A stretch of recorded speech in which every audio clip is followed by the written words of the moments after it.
오늘 우리에게 주시는 하나님의 말씀은 요한 1서 4장 7절에서 24절까지 말씀입니다. 본문이 좀 길긴 합니다만 저희가 한 절씩 교독에서 받들어 읽겠습니다. 사랑하는 여러분, 우리가 서로 사랑합시다. 사랑은 하나님에게서 난 것이기 때문입니다. 사랑하는 사람은 누구나 다 하나님께로부터 났고 하나님을 압니다. 사랑하지 않는 사람은 하나님을 알지 못합니다. 하나님은 사랑이시기 때문입니다. 하나님의 사랑이 우리에게 이렇게 나타났습니다. 곧 하나님께서 자기 독생자를 우리에게 보내주셔서 그분으로 말미암아 우리가 생명을 얻게 하신 것입니다. 사랑은 여기에 있습니다. 곧 우리가 하나님을 사랑한 것이 아니라 하나님께서 우리를 사랑하셔서 우리 죄를 위해 그분의 아들을 화목제물로 보내주셨습니다. 사랑하는 여러분, 하나님께서 우리를 이처럼 사랑하셨으니 우리도 서로 사랑하는 것이 마땅합니다. 지금까지 아무도 하나님을 본 사람이 없습니다. 그러나 우리가 서로 사랑하면 하나님께서 우리 안에 계시고 하나님의 사랑이 우리 안에서 온전히 완성됩니다. 하나님께서 우리에게 성령을 주셨습니다. 이것으로 우리는 우리가 하나님 안에, 하나님께서 우리 안에 계시는 것을 압니다. 그리고 우리는 하나님께서 아들을 세상의 구주로 보내신 것을 보았고 또한 그것을 증거합니다. 만일 누구든지 예수를 하나님의 아들이라고 고백하면 하나님께서 그 사람 안에 계시고 그 사람도 하나님 안에 있습니다. 우리는 우리를 위한 하나님의 사랑을 알고 또한 믿었습니다. 하나님은 사랑이십니다. 누구든지 그 사랑 안에 거하는 사람은 하나님 안에 있고 하나님도 그 사람 안에 계십니다. 이렇게 하나님의 사랑이 우리 안에서 온전히 완성되면 우리는 심판날의 담대함을 갖게 될 것입니다. 이는 그리스도께서 이 세상에서 사신 것처럼 우리도 이 세상에서 그렇게 행하기 때문입니다. 사랑에는 두려움이 없습니다. 온전한 사랑은 두려움을 내쫓습니다. 두려움은 징벌과 관련이 있기 때문입니다. 두려워하는 사람은 아직 사랑 안에서 온전케 되지 못한 사람입니다. 우리가 사랑하는 것은 하나님께서 먼저 우리를 사랑하셨기 때문입니다. 두 절을 함께 읽습니다. 만일 누구든지 하나님을 사랑한다고 하면서 자기 형제를 미워한다면 그는 거짓말쟁이입니다. 보이는 자기 형제를 사랑하지 않는 사람이 보이지 않는 하나님을 사랑할 수 없습니다. 우리가 하나님에게서 받은 계명은 이것입니다. 하나님을 사랑하는 사람은 또한 자기 형제를 사랑해야 한다는 것입니다. 아멘. 이 말씀이 복이 되기를 바랍니다. 저는 요한 1서를 강의하면서 몇 번 하나님의 사랑에 이르는 길은 등산하는 것과 유사하다라는 비유를 들었습니다. 얼마 전 우리가 3장을 강의할 때는 7부와 8부 능선 정도를 올라가는 정도였다 그랬습니다. 근데 오늘은 산 정상에 서서 하나님의 영광 그리고 그분의 사랑을 경험하는 시간이 될 것입니다. 우리가 산 꼭대기에 서면 발 아래 모든 만물들이 펼쳐져 있음 같이 우리가 하나님의 은혜의 깊은 경지까지 나아가면 세상에 있는 크고 작은 일들, 소소한 일들 때문에 우리의 마음이 흔들리지 않고 하나님의 은혜 가운데 살아갈 수 있는 영광이 임합니다. 그 정상에서 진짜 사랑, 그 하나님의 사랑을 함께 만나보시길 바랍니다. 7절, 8절 말씀을 같이 읽겠습니다. 시작. 사랑하는 여러분, 우리가 서로 사랑합시다. 사랑은 하나님에게서 난 것이기 때문입니다. 사랑하는 사람은 누구나 다 하나님께로부터 났고 하나님을 압니다. 사랑하지 않는 사람은 하나님을 알지 못합니다. 하나님은 사랑이시기 때문입니다. 아멘. 우리가 추구하는 모든 도덕, 완성된 인격, 최고의 윤리, 그곳에는 언제나 사랑이 존재합니다. 기독교는 사랑의 종교라 그렇게 별명이 있습니다. 기독교가 추구하는 것이 사랑인 이유는 그것은 하나님이 사랑이시기 때문이고, 그리고 하나님을 믿고 섬기는 그 모든 하나님의 자녀들의 최고의 윤리 가치도 사랑이어야 합니다. 이유가 있다면 그것은 하나님이 사랑이시기 때문입니다. 사실은 하나님은 영광스럽고 신비하신 분이시고 사람의 어떤 말로나 그 어떤 화가의 그림으로라도 그분을 그려낼 수 없는 분이기 때문에 한두 단어나 문장으로 설명할 수 없는 분임에 틀림이 없습니다. 그럼에도 불구하고 사도 요한은 대단히 위험한 시도를 했죠. 하나의 단어로 하나님의 그 속성, 그분이 그 가지신 그 모든 성품을 다 담아내려고 했습니다. 그 단어가 바로 사랑입니다. 하나님은 사랑이시라. God is love. 이 세상에 그 어떤 지혜와 지식을 다 동원해도 그분의 오묘하심과 신비를 다 풀어갈 수 없지만, 적어도 우리가 경험하고 있는, 우리가 이해하고 있는 단어 가운데 하나님을 설명하는 가장 완벽한 단어가 있다면 그건 사랑입니다. 사랑은 하나님에게서 났다고 하십니다. 그래서 하나님의 사랑을 헬라어로는 아가페라고 부릅니다. 아가페. 계산되지 않는 사랑입니다. 영원한 사랑입니다. 절대적 사랑입니다. 전적으로 희생하는 사랑입니다. 아가페의 사랑입니다. 그런데 이 하나님이 사랑이신데 그 사랑의 원천에서부터 사랑이 흘러내려오는 동안에, 사람들 사이를 통과하는 동안에 그 사랑이 오염되기도 하고 퇴색되기도 하고 사랑이 변질되기도 했습니다. 그래서 그래도 비교적 하나님의 사랑을 잘 유지하고 있는 사랑이 부모님의 사랑입니다. 스토르게라 부릅니다. 친구의 사랑은 필리아라고 부릅니다. 남녀간의 사랑은 에로스라고 부릅니다. 헬라는 이렇게 사랑이란 단어를 다양하게 표현함으로 각각의 사랑의 특성들을 구분해냈습니다. 인간에게 아가파의 사랑이 있을까요? 아마 가장 닮은 것이 부모님의 사랑이긴 하겠지만 하나님의 절대적 사랑 그 속성에는 미치지 못하는 것이 사실입니다.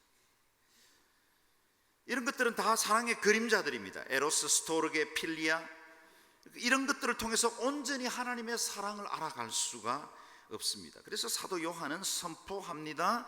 사랑하지 않는 사람은 하나님을 알지 못합니다. 하나님을 아십니까? 그렇다면 우리 안에 하나님의 사랑이 먼저 경험되어져야 합니다. 우리 안에 하나님의 사랑이 임하기 시작할 때 그때 우리는 진실로 사랑할 수도 있습니다. 드라마나 TV나 영화나 소설, 수많은 곳에서 사랑을 말하지만 사실은 어쩌면 우리는 진짜 사랑은 한 번도 맛보지 못한 채로 사랑을 논하고 있는지도 모릅니다. 오늘 그 절대적 사랑 앞으로 오늘 말씀은 우리를 초대하고 있고 그 사랑을 우리가 경험하도록 하나님 우리를 불러주십니다. 부모님의 사랑 부족해서가 아닙니다. 친구의 우정 잘못된 것이 아닙니다. 남녀간의 사랑 설레게 하고 가슴에 불을 일으키는 것도 사실입니다. 그러나 이 모든 사랑은 유한하고 제한적인 사랑, 때로는 퇴색되어서 자기의 욕심과 야망을 이루기 위한 수단으로 사랑을 이용하기도 합니다. 때로는 그 사랑이 자기에게 원하는 그 무엇을 얻기 위한 방편으로 오용되기도 합니다. 그래서 우리가 참된 하나님의 사랑 아가페를 경험할 때만 우리에게는 진정한 사랑 하나님의 은혜를 경험할 수 있습니다. 그렇다면 그 하나님의 사랑 아가페는 어떻게 우리에게 드러났습니까? 9절에서 10절 말씀입니다. 함께 읽겠습니다. 시작. 하나님의 사랑이 우리에게 이렇게 나타났습니다. 곧 하나님께서 자기 독생자를 우리에게 보내주셔서 그분으로 말미암아 우리가 생명을 얻게 하신 것입니다. 사랑은 여기에 있습니다.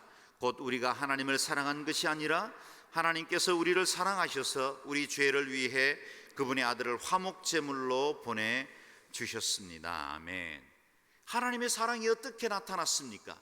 독생자 예수 그리스도를 우리를 위해 보내주심으로, 그리고 그 아들이 십자가에 못 박혀 돌아가시고 철저하게 물과 피를 쏟으시고 우리에게 희생적 사랑을 보여주심으로 하나님의 사랑이 드러나게 되었다는 거예요. 우리 중에는 반려동물이나 또 집에서 키우는 관상수 정말 좋아하고 또 애정을 쏟는 분들도 있을 겁니다. 그러나 그런 동물들이나 식물을 위해서 목숨까지 버리는 사람들이 있을까요? 우리 집에 기르는 고양이를 위해서 내 목숨을 드릴 수 있을까요? 아니, 좀 더 극단적으로 물을까요? 길거리에서 쓰레기통이나 뒤지는 길고양이 한 마리를 위해서 내 아이, 내가 사랑하는 딸 중에 두 딸 중에 한 아이를 지불해서 그 아이를 위해서 희생할 수 있을까요? 고양이를 위해서? 불가능한 일이죠. 상상할 수 없는 일입니다. 그 사랑이 우리를 위해서 드러나게 된 것입니다. 우리가 아직 죄인 되었을 때 그리스도께서 우리를 위하여 죽으심으로 하나님께서 우리에 대한 자기의 사랑을 확증하셨습니다. 인류는 멸망의 상태에 있었습니다. 도무지 가능성도 희망도 없는 때였습니다. 영원한 저주입니다. 지금 이 상태로 두면 마지막 끝은 다 지옥입니다. 그런데 하나님께서 그 은혜를 우리에게 부어주셔서 생명의 길, 내가 곧 길이요 진리요 생명이니 나로 말미암지 않고는 아버지께로 올 자가 없다고 말씀하시므로 그리스도로 말미암는 생명의 길을 우리에게 보여주셨습니다. 하나님의 사랑이 우리에게 이렇게 나타났습니다. 하나님의 사랑이 이렇게 나타났습니다. 어떻게요? 십자가를 통해서. 아낌없이 내어주는 사랑, 완전한 사랑, 최고의 사랑이 드러난 것입니다. 사랑하는 여러분, 어디에서 사랑을 찾고 계십니까? 누구에게 사랑받고 싶어 하십니까? 진짜 사랑은 여기에 있습니다.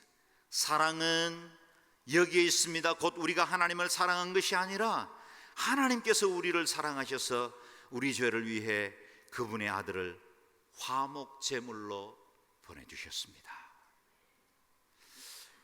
우리가 사랑받을 자격이 있어서가 아니었습니다.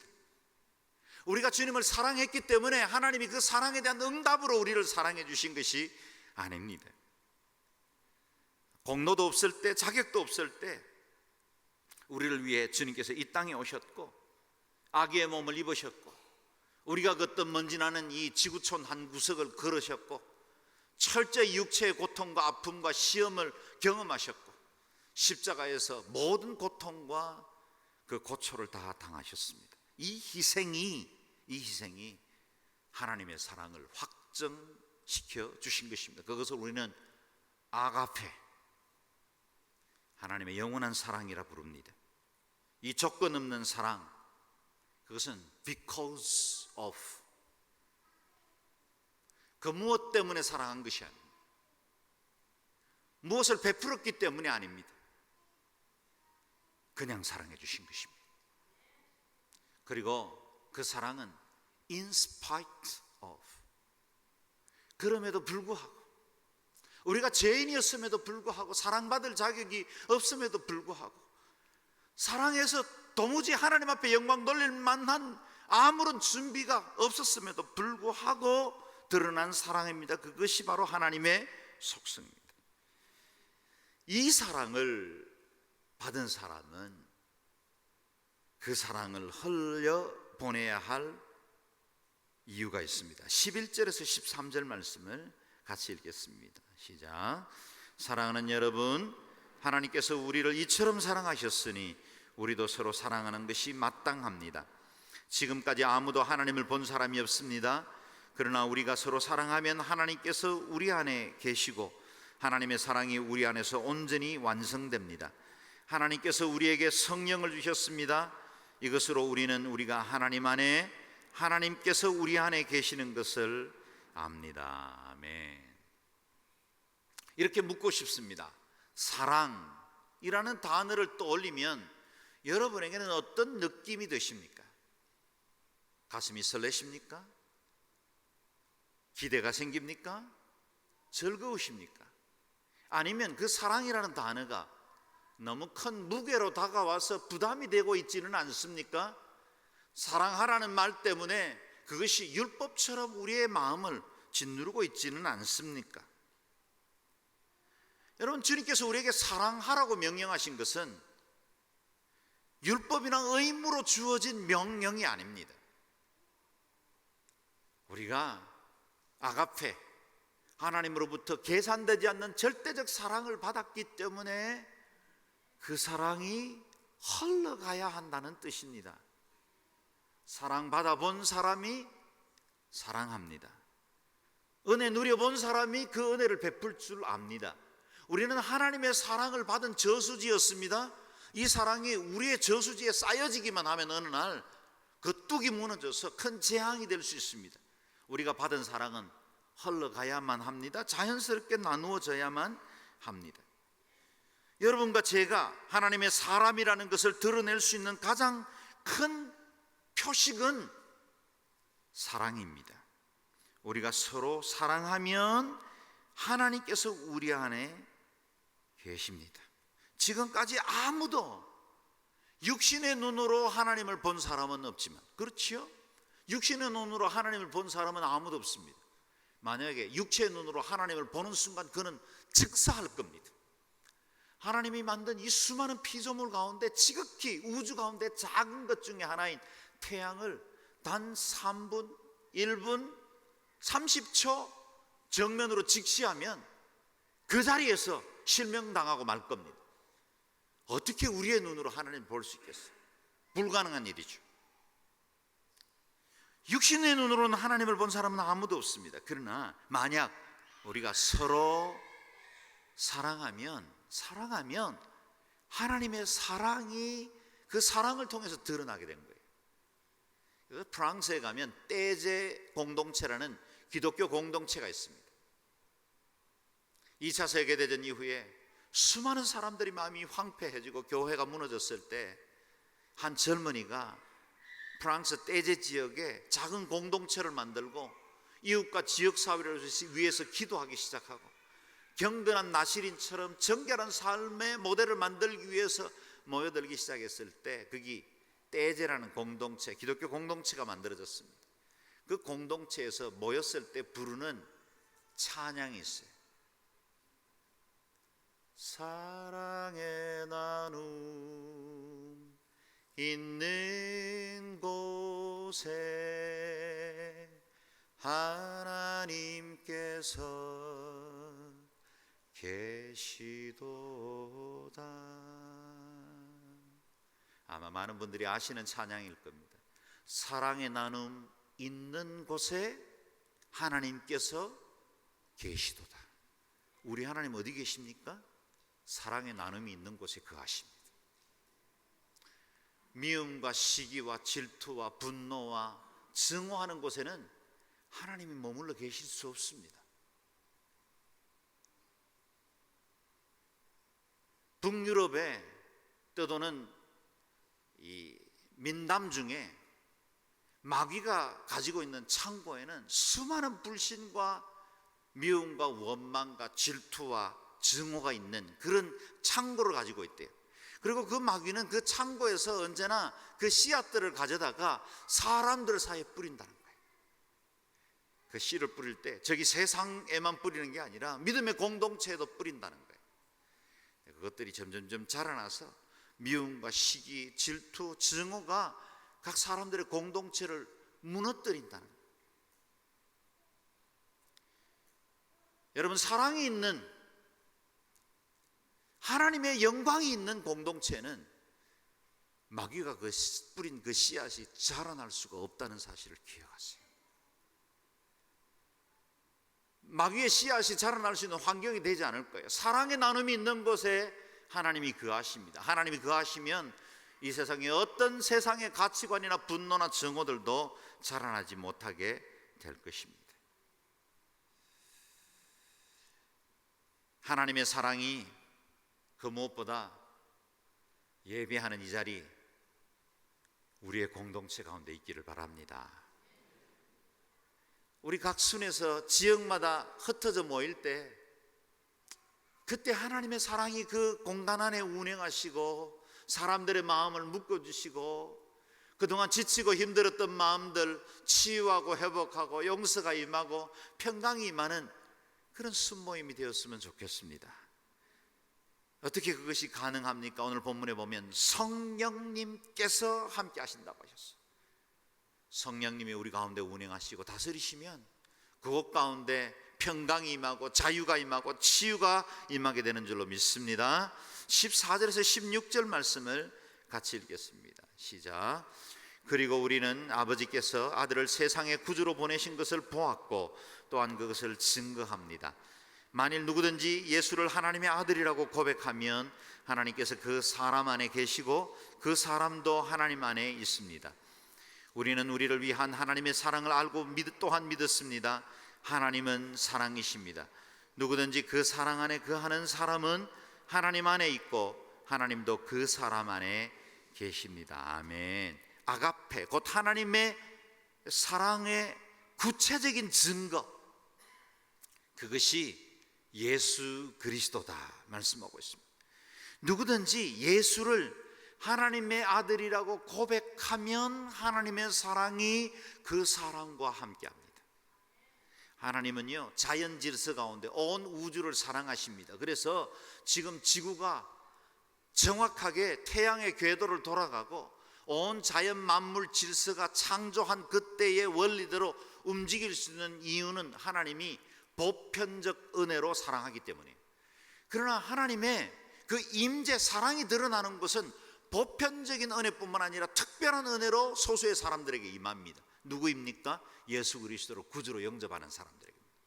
예수님을 주로 시인하는 사람들에게는 하나님의 사랑이 임하고 또 그도 하나님의 사랑 안에 머문다라고 그랬습니다. 하나님이 우리 안에 거하세요. 영원토록 떠나지 않는다 말씀하십니다. 주님이 우리의 삶의 주인이십니다. 그렇다면 무엇이 염려가 되겠습니까? 무엇을 두려워하십니까? 세상 모두가 나를 버려도 하나님은 절대로 나를 버리지 않습니다. 이 세상의 부모는 가끔씩 자녀를 버리는 일들이 왕왕 있습니다. 그러나 하나님은 결코 우리를 버리지 않습니다. 혹시 어린 시절 부모님으로부터 충분한 사랑이나 존중, 이해를 받지 못한 채로 성장하신 분들이 있습니까? 마음에 줄인 마음이 있습니까? 목말라서 여기까지 사랑을 구하기 위해서 이곳저곳을 헤매며 다닌 적은 없습니까? 괜찮습니다. 이제 하나님, 우리의 아버지신 그분이 우리를 만나주기를 원하십니다. 그리고 그 사랑이 여러분과 함께 하실 줄로 믿습니다. 그 사랑이 여러분과 함께 하시면 세상의 그 어떤 것들도 두려워하지 않을 수 있습니다. 주님 앞에 나오면 목말랐던 내 영혼이 은혜의 생수로 충만하게 될 것이고 내 미래는 보장될 것이고 하나님께서 우리의 삶을 평강으로 인도해 주실 줄로 믿습니다. 하나님은 사랑이십니다. God is love.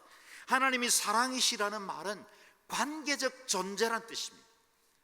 하나님이 사랑이십니다. 뭘 사랑하시겠어요? 저기 돌덩이를 사랑하겠습니까?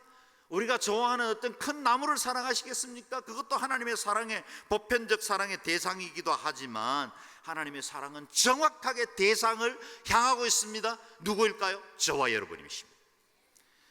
우리가 하나님을 알지 못할 때부터 하나님은 사랑하셨습니다. 우리가 종교에 관심이 없고 하나님이 누구인지 대해서 제대로 깨닫고 배워보기도 전부터 하나님은 여전히 우리를 사랑하셨어요. 그래서 에베소서 1장 7절에 보면 우리가 창세전에 모태에 조성되기도 전에 하나님은 우리를 아셨어요. 우리를 선택하셨습니다. 사랑하셨습니다. 여러분, 우리가 이 자리에 나와서 예배하는 건 하나님의 놀라운 계시 그리고 신비한 은혜 가운데 여기까지 오신 줄로 믿습니다. 하나님의 뜻이 있었기 때문에 이것이 가능합니다. 하나님은 놀라운 계획 가운데 우리를 인도해 주셨고 여기에서 우리를 통해서 놀라운 사랑을 드러내기를 원하십니다. 하나님은 사랑이십니다. God is love. 이 말은 뭘 의미할까요? 하나님의 성품이 사랑이시기 때문에 우리를 위한 하나님의 계획도 언제나 선하고 아름다우시다는 뜻입니다. God is good. God is good. 하나님은 좋으신 분이십니다. 우리를 향한 계획은 언제나 좋습니다. 아름답습니다. 완전합니다. 신실합니다. 그래서 우리에게 나타나는 그 어떤 일들이 때로는 우리에게 이해되지 않고 때로는 징계처럼 보이고 고난이라 할지라도 그곳에는 하나님의 놀라운 섭리와 계획이 있습니다. 왜냐하면 하나님이 사랑이시기 때문입니다. 하나님 사랑이십니다. 그렇다면 안심해도 좋습니다. 그 큰 사랑이 우리와 함께 합니다. 결코 포기하거나 버리지 않습니다. 호세아 선지자가 그 간음하는 아내의 고매를 또 찾아오고 또 찾아가듯이 하나님은 우리가 때로 넘어지고 실패하고 하나님의 뜻에 불순종할지라도 하나님은 기필코 추적하셔서라도 찾아내시고 우리를 주께로 돌이키실 것입니다. 그래서 시편 139편에서 시인은 이렇게 노래합니다. 같이 한번 읽어볼까요? 시작. 내가 새벽 날개를 치며 바다 끝에 가서 거할지라도 곧 거기서도 주의 손이 나를 인도하시며 주의 오른손이 나를 붙드시리이다. 아멘. 주님 앞에 피할 곳은 없습니다. 주님의 손이 미치지 않는 곳도 없습니다. 그것을 가능하게 하는 것이 예수 그리스도의 사랑이십니다. 내가 세상 끝날까지 너희와 항상 함께 하리라.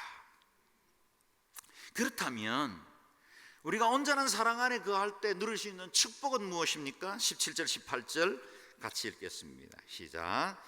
이렇게 하나님의 사랑이 우리 안에 온전히 완성되면 우리는 심판날에 담대함을 갖게 될 것입니다. 이는 그리스도께서 이 세상에서 사신 것처럼 우리도 이 세상에서 그렇게 행하기 때문입니다. 사랑에는 두려움이 없습니다. 온전한 사랑은 두려움을 내쫓습니다. 두려움은 징벌과 관련이 있기 때문입니다. 두려워하는 사람은 아직 사랑 안에서 온전케 되지 못한 사람입니다. 아멘. 하나님의 사랑 안에 있으면 두려움을 이긴다라고 말씀하세요. 두려움을 이겨요. 온전한 사랑은 두려움을 내쫓습니다. 여러분, 마지막 심판날에 하나님을 사랑하고 하나님의 사랑을 입은 사람들은 그날이 두려운 날이 아닙니다. 그날은 축제의 날이요, 다시 오시는 예수 그리스도를 환영하는 축제의 날이 될 것입니다. 이제 아이들의 개학날이 다가오는데 방학 숙제를 다 한 아이들은 숙제 검사할 때 두려움이 없습니다. 저는 방학 때 숙제 잘 안 해갔습니다. 왜냐하면 너무 바빴어요. 얼마나 놀 게 많은지 공부할 시간이 많지가 않았습니다. 그래서 방학 끝나면 거의 막바지에 숙제 좀 하다가 미처 잠드는 바람에 숙제를 못한 채로 학교에 갑니다.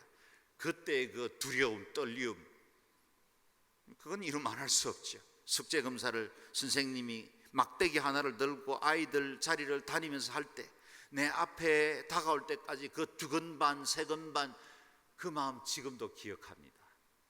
아마 이것이 저만의 고백이 아니라는 걸 압니다.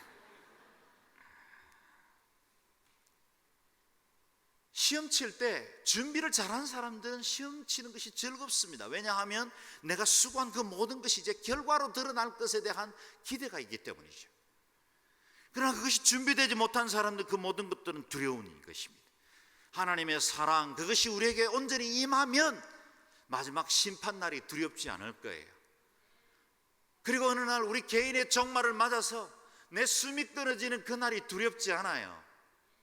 죽음이 그냥 마실 건너가듯이 이 땅에 있다가 더 좋은 영광스러운 하나님의 나라로 건너가는 것처럼 자연스럽고 편안하고 기쁜 날이 될 거예요. 모든 수고와 눈물과 아픔을 거치고 이제는 하나님 예비하신 풍성한 그 은혜의 나라에서 누릴 영광을 생각하며 즐거워할 날이 될 것입니다. 하나님의 사랑은 두려움을 내어 쫓습니다. 부부간의 사랑도 그래요. 서로 부끄러울 것이 없는 사랑을 하면 두려움이 없습니다. 그러나 숨길 만한 일들을 하면 서로 얼굴을 보는 것이 두렵습니다. 모든 사람들의 관계는 사랑으로 온전히 연합하면 두려움이 떠납니다. 저와 여러분이 하는 예수 그리스도께 대한 사랑이, 그리고 서로에 대한 사랑이 일평생 두려움이 떠날 수 있는 그런 사랑이 되기를 바랍니다. 그렇다면 하나님의 사랑을 어떻게 드러낼 수 있습니까? 서로 사랑하라. 오늘 우리가 정상까지 이르렀습니다. 19절 21절을 같이 읽겠습니다. 시작. 우리가 사랑하는 것은 하나님께서 먼저 우리를 사랑하셨기 때문입니다. 만일 누구든지 하나님을 사랑한다고 하면서 자기 형제를 미워한다면 그는 거짓말쟁이입니다. 보이는 자기 형제를 사랑하지 않는 사람이 보이지 않는 하나님을 사랑할 수 없습니다. 우리가 하나님에게서 받은 계명은 이것입니다. 하나님을 사랑하는 사람은 또한 자기 형제를 사랑해야 한다는 것입니다. 아멘. 우리가 사랑을 말할 이유가 있다면 그것은 우리가 사랑을 받은 자이기 때문입니다. 우리는 하나님의 사랑을 받은 자입니다. 내 받은 사랑은 어떻게 증명됩니까? 내가 내 형제를 사랑하는 것으로 증명됩니다. 사랑의 나눔이 있는 그곳에 하나님의 사랑도 드러납니다. 눈에 보이는 형제들, 내 곁에 있는 사람을 사랑하지 못한 채 어떻게 하나님의 사랑을 말할 수 있겠습니까? 아내를 온전히 사랑하지 못하는 사람은 하나님을 온전히 사랑할 수 없습니다. 내 이웃에게 참된 사랑을 드러내고 그 사랑을 증명하려면 하나님의 사랑이 분명해야 하고, 그 사랑은 반드시 내가 삶 중에 드러나는 사랑의 행위를 통해서 증거되어야 합니다. 사실은 이 명령 앞에는 아무도 자유롭지 않습니다. 우리 안에 있는 시기, 질투, 정오, 판단, 미움, 용서하지 못하는 마음, 서로에 대한 불신, 그런 것들에서 아무도 자유롭지 않기 때문입니다. 우리 한켠에 언제나 이런 것들이 묵직한 납덩이처럼 우리의 마음을 짓누르고 있는 것들도 사실입니다. 그러나 만약 진실로 저와 여러분 안에 하나님의 사랑이 임했고 살아계신 하나님을 섬긴다면 그 사랑은 우리의 삶을 통해서 증거되어야 합니다. 오늘은 부족해도 내일은 좀 더 나은 모습으로 증명되어야 합니다. 그리고 그 이후에 좀 더 성숙되고 아름다운 사랑으로 세상 앞에 그것을 드러내야 합니다. 만약 저와 여러분이 예배하는 우리 온누리교회가 진실로 하나님의 사랑을 입은 교회임의 사실이라면 우리 지역사회 이웃과 열방, 아직도 그리스도의 사랑을 알지 못하는 사람들에게 그 사랑이 증거되어져야 합니다. 우리가 받은 이 많은 은혜가, 우리가 드려지는 이 헌금을 통해 수많은 사람들에게, 가난한 자들에게 빵이 공급되어지고 의료 혜택이 주어지고 하나님의 사랑을 증거하는 믿음의 사람들이 그곳까지 가서 봉사하고 섬기고 사랑하는 헌신들이 일어나야 합니다. 한 번밖에 없는 생애입니다. 우리는 어마어마한 하나님의 사랑을 받았습니다. 그 사랑의 가치에 합당하게 살도록 우리의 사랑을 드러내는 자로 살아야 한다는 것입니다. 마태복음 25장에 주님께서 들려주신 비유를 기억하실 것입니다. 제가 읽겠습니다. 눈으로 따라 읽어주시길 바랍니다. 너희는 내가 배고플 때 먹을 것을 주었고 내가 목마를 때 마실 것을 주었으며 내가 나그네 되었을 때 나를 맞아들였다. 내가 헐벗었을 때 옷을 입혀주었고 내가 병들었을 때 돌봐주었으며 내가 감옥에 갇혔을 때 나를 찾아주었다. 의인들이 묻습니다. 주인님, 우리가 언제 예수님을 이렇게 섬겨본 적이 있습니까? 저는 한 번도 그런 적이 없습니다. 그랬더니 주님이 대답하십니다. 같이 읽겠습니다. 시작. 내가 진실로 너희에게 말한다. 무엇이든지 너희가 여기 있는 내 형제 중 가장 보잘것없는 사람에게 한 것이 곧 내게 한 것이다. 아멘. 내가 진실로 너희에게 말한다. 내가 여기 있는 내 형제 중 가장 보잘것없는 사람 하나에게 섬긴 것이 곧 내게 한 것이다. 우리가 이웃을 섬기고 열방에 굶주리고 배고픈 이들을 섬기는 그 모든 것은 다 그리스도께 섬긴 우리의 사랑입니다. 사랑받은 우리가 그 사랑받은 것을 증명해야 할 책임을 가지고 있는 것입니다. 또 기억하고 또 마음에 새겨야 할 말씀입니다. 자막을 보십시오. 우리가 하나님에게서 받은 계명은 이것입니다. 하나님을 사랑하는 사람은 또한 자기 형제를 사랑해야 한다는 것입니다. 우리가 부모님의 사랑으로 생명을 얻고 성장해서 어느 날 이제는 내가 부모가 되고 가정을 이루어서 다른 자녀들에게 사랑을 베풀고 있지 않습니까? 사랑을 받아본 사람, 우리가 부모님에게 받은 그 사랑을 이제 자녀들에게 값없이 흘러보내고 있지 않습니까? 엄청난 사랑을 받았죠. 이제 그 사랑이 새로운 계명, 서로 사랑하라는 말씀에 따라 다른 이웃들에게 흘러가야 합니다. 예수님께서 요한복음 13장에 주신 말씀이죠. 같이 읽어보겠습니다. 시작. 내가 너희에게 새 계명을 준다. 서로 사랑하라. 내가 너희를 사랑한 것 같이 너희도 서로 사랑하라. 너희가 서로 사랑하면 이로써 모든 사람이 너희가 내 제자임을 알게 될 것이다. 사랑은 여기에 있습니다. 진짜 사랑은 하나님 앞에서만 발견할 수 있습니다. 그리스도의 십자가 배울 때만 진짜 사랑을 만날 수 있습니다. 이 세상의 병든 사랑, 왜곡된 사랑, 짝퉁 사랑, 애욕의 사랑, 굶주린 사랑, 왜곡된 사랑, 함량 부족의 사랑, 그 사랑 때문에 지치고 공고하고 목말라 했다면 이제 주님의 은혜 가운데로 나오십시오. 하나님의 사랑이 여러분의 심령과 삶 가운데 부음받고 그 사랑으로 새로운 능력을 경험하고 그 사랑의 힘으로 이 허기진 마음을 채우고 우리의 형제들과 이웃들과 열방을 섬기는 저와 여러분 되시기를 주의 이름으로 축원합니다. 아멘. 이 시간에 우리가 함께 조용히 우리 가슴에 손을 얹고 한번 기도했으면 좋겠어요.